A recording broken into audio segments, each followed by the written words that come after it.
Olha, tem uma imagem que o nosso material trouxe que, sinceramente, não me sai da cabeça. Qual delas? Aquela da nuvem de poeira. Uma nuvem, assim, colossal, que os cientistas deram até um apelido, né? Godzilla. Ah, sim, a que sai do Saara. Exato. Ela levanta voo na África, uma mancha ocre, sabe? Visível do espaço. E aí ela começa uma viagem de 7.000 quilômetros, cruzando o Atlântico inteiro. E o mais incrível é o que ela faz quando chega aqui. Pois é, ela não traz seca, não traz desolação, ela desce suavemente sobre a Amazônia e funciona como um fertilizante.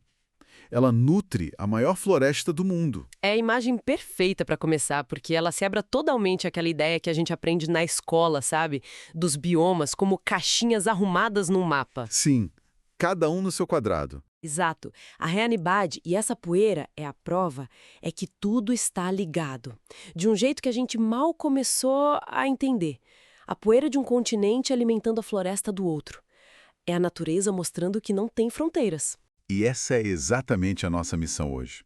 Vamos mergulhar a fundo nos biomas do Brasil, usando esse material todo para ir além daquela lista básica. A gente não quer só saber quais são. Mas como funcionam?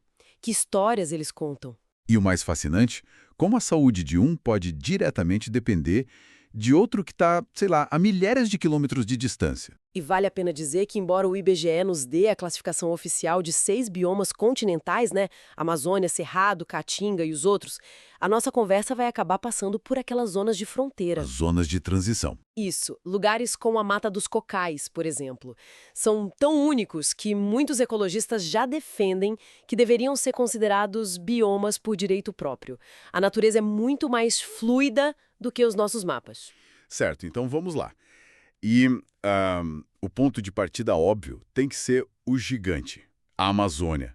Os números são absurdos. Completamente. Ocupa quase metade do Brasil, tem a maior biodiversidade do planeta, funciona como um ar-condicionado global, mas as fontes apontam para um paradoxo que eu acho quase impossível. Uhum. Como que a floresta mais densa, mais exuberante do mundo consegue crescer num solo que é, na sua maioria, surpreendentemente pobre? Arenoso. Não faz sentido. É a grande questão amazônica. Hum. E a resposta é fascinante, porque assim, ela revela a genialidade da evolução. A floresta desenvolveu, basicamente, dois grandes mecanismos de sobrevivência. Ok. O primeiro é um sistema de reciclagem interno. Quase perfeito. Chama-se serrapilheira. Serrapilheira. É basicamente o chão da floresta, certo? Aquele tapete de folhas. Exato. Mas é muito mais que isso. É uma camada espessa, viva, pulsante. Tem folhas, galhos, frutos, animais mortos. Tudo que cai e morre na floresta forma esse manto. Entendi. Na verdade, quando você anda na Amazônia, você raramente pisa no solo mesmo, no solo mineral. Você pisa na serrapilheira. E essa camada está o tempo todo em decomposição, por causa de uma rede incrível de fungos, de bactérias. Eles trabalham sem parar. E liberam os nutrientes. E liberam os nutrientes direto para as raízes superficiais das árvores. Ah! Então a floresta não depende tanto do solo, mas dela mesma. Ela cria o seu próprio alimento a partir dos seus. Exato. Dos seus próprios detritos. É um sistema fechado, autossuficiente. Quase fechado, você disse. Quase. E é aí que entra o segundo mecanismo. O sistema é super eficiente, mas todo sistema tem perdas. Com o tempo, ele iria empobrecer. Por isso, aquela ajuda transatlântica é tão vital. A nuvem Godzilla que você mencionou é a reposição anual de nutrientes. E o que vem nessa poeira exatamente? Vem vários minerais, mas o principal é o fósforo. O fósforo é essencial para a vida, para o DNA, sabe? Mas ele é muito, muito escasso nos solos tropicais antigos como o da Amazônia. Entendi. A bacia do Baudelaire, lá no Chad, de onde vem a maior parte da poeira, é o leito de um lago pré-histórico, riquíssimo em minerais. Então, todo ano, o vento raspa essa riqueza e entrega de presente para a Amazônia. Sem essa poeira, a longo prazo, a floresta não seria o que é. É impressionante pensar nessa vida toda sendo sustentada pelo fantasma de um lago africano. E toda essa vitalidade, essa massa de árvores, cria outro fenômeno que as fontes destacam muito: os rios voadores. Sem dúvida. A gente está falando da maior bacia hidrográfica do planeta. A vazão do rio Amazonas sozinho é maior que a dos 7 maiores rios seguintes, somados. Nossa. Agora junte a isso bilhões de árvores com folhas muito largas, as latifoliadas, que funcionam como bombas d'água. Pela evapotranspiração, elas liberam uma quantidade colossal de vapor na atmosfera.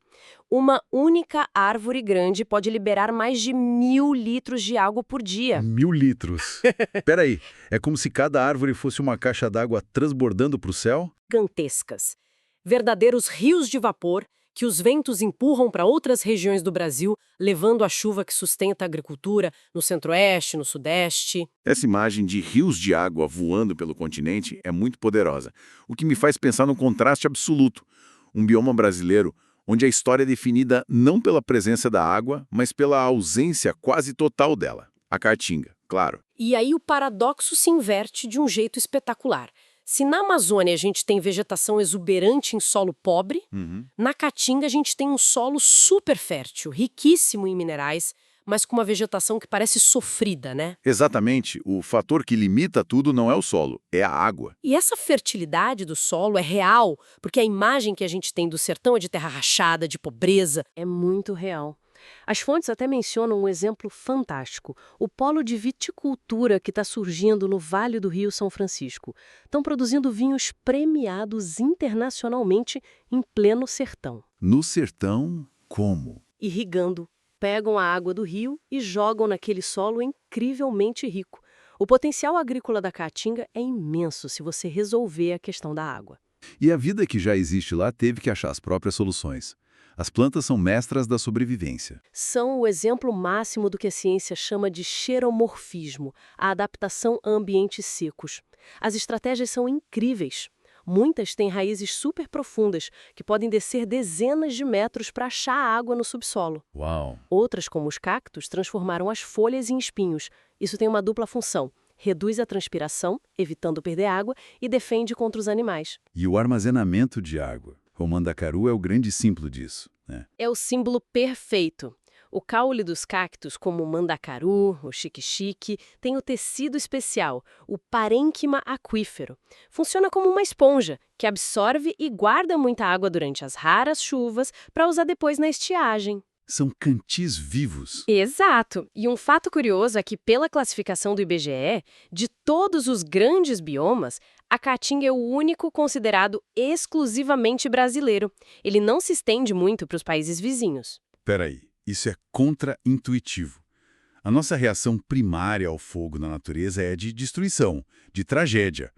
Como é que um ecossistema inteiro evolui não só para resistir, mas para precisar daquilo que à primeira vista deveria matá-lo? É uma excelente pergunta, porque desafia a nossa percepção.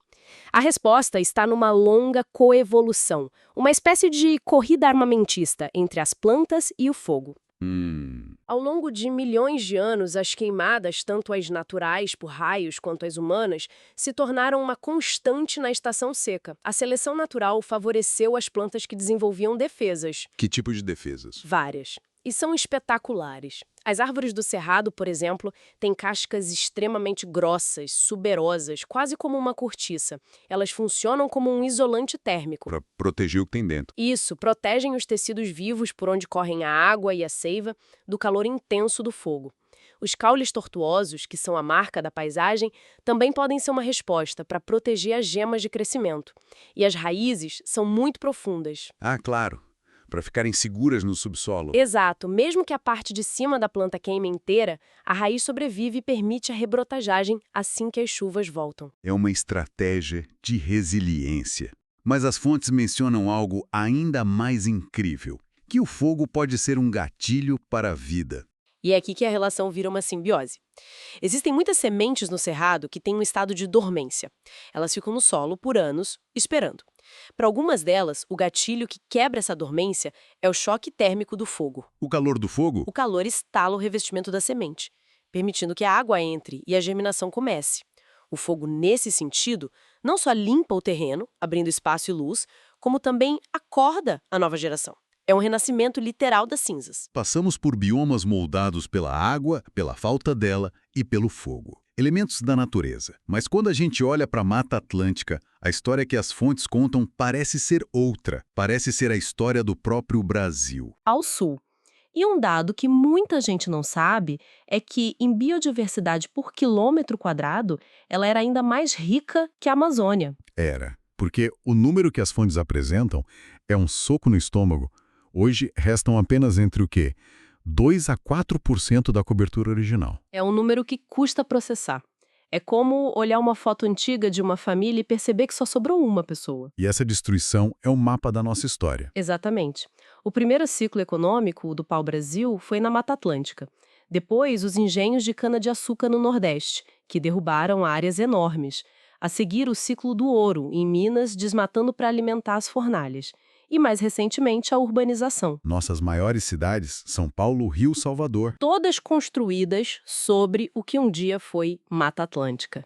Cerca de 70% da população brasileira vive hoje nessa área. Cada fase da nossa história deixou uma cicatriz profunda nesse bioma.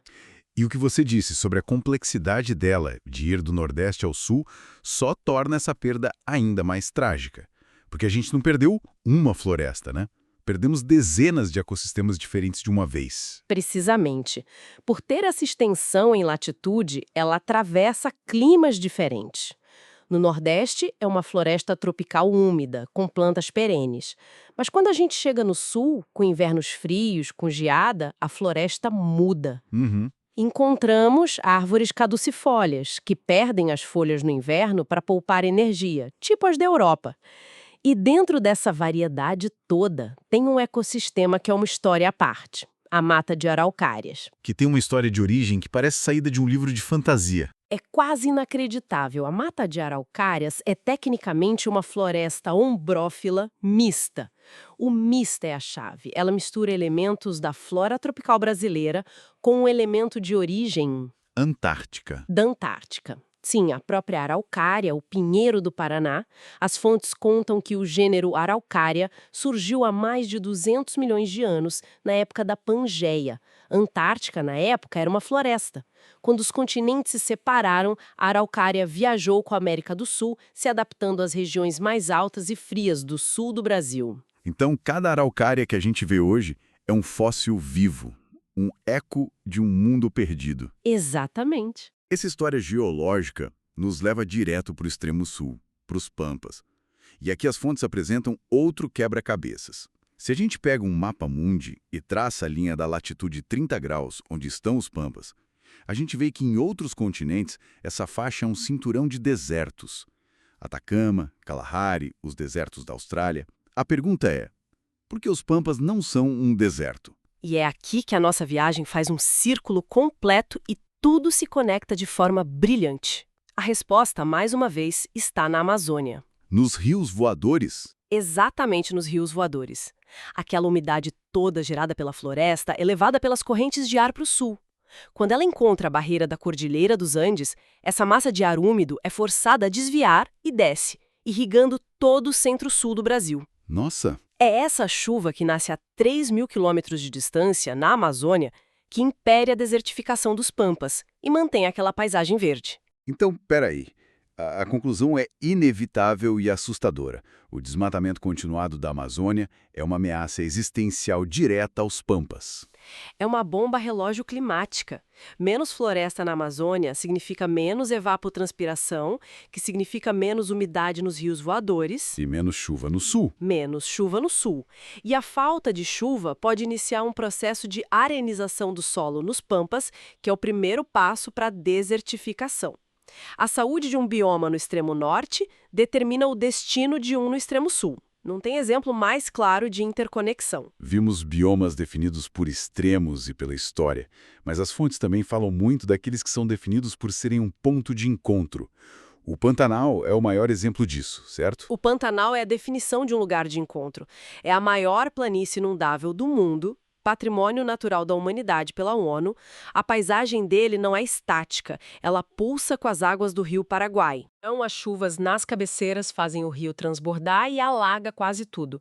No inverno, as chuvas param, a água baixa e a terra seca aparece de novo. E essa dinâmica cria um ambiente que não é bem uma coisa nem outra? Tão único que muitos cientistas, como as fontes indicam, já não o consideram um bioma distinto no sentido clássico, mas sim um ecótono gigante. Ecótono. É tipo uma zona de fronteira, uma mistura. Perfeito.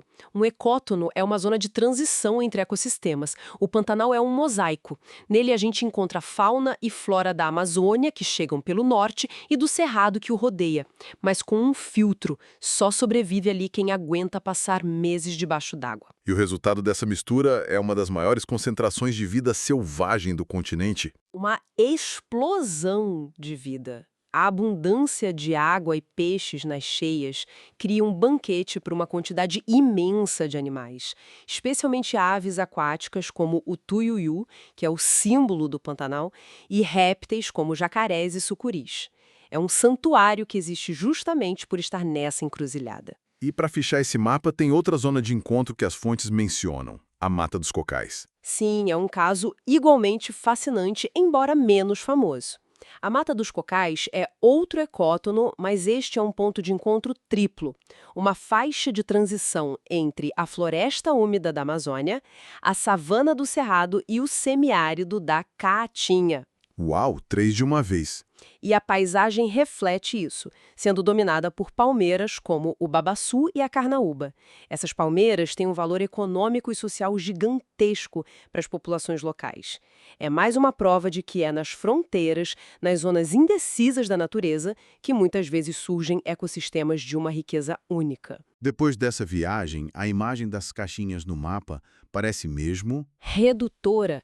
O que fica claro é que os biomas brasileiros formam um organismo único, interligado. A poeira de África alimenta a Amazônia, a chuva da Amazônia salva os pampas do deserto. E as zonas de transição, como o Pantanal, mostram que a vida floresce nos encontros, nas misturas. Exatamente. O material que a gente analisou mostra essas duas verdades. A primeira é essa conexão funcional quase mecânica. A saúde de um bioma afeta o outro, aqui e agora.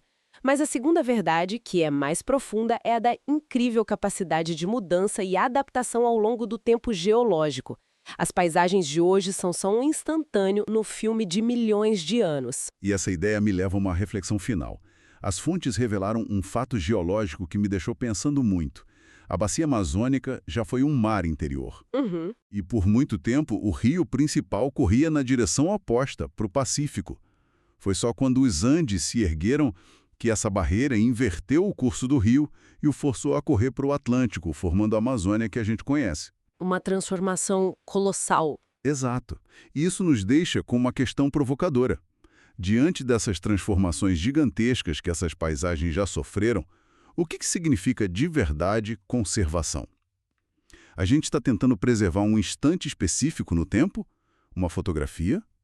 E como é que a gente concilia esse nosso desejo de estabilidade com a natureza que é, na sua essência, dinâmica e está em constante e, às vezes, violenta evolução?